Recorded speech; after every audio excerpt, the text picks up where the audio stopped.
night namin to sa Cross, guys, oh. Kumain kami sa restaurant kasi gusto ni asawa.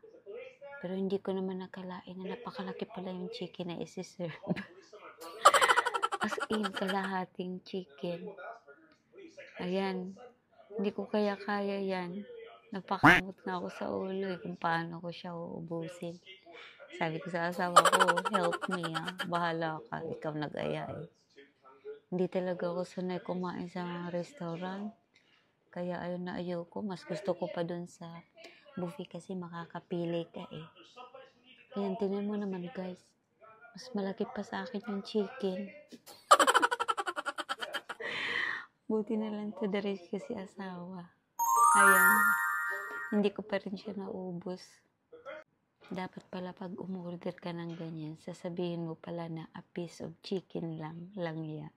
Tapos imagine, pagkatapos sa malaking chicken, meron pa palang dessert.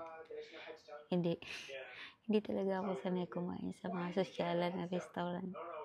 Kaya tingnan mo, nagbibiruan kami ni asawa kung paano kakain yung mga mayayaman. Kung paano kakain ng cake. Hindi talaga ako sanay. Kaya yun, tawa kami ng tawa. Kaya tingnan mo naman. Diba, sanay tayo sa pangkanto na kainan. Inulit ko pa talaga dyan, kasi pinapaulit niya sa akin daw kung paano daw kumain ng cake yung mga mayayaman.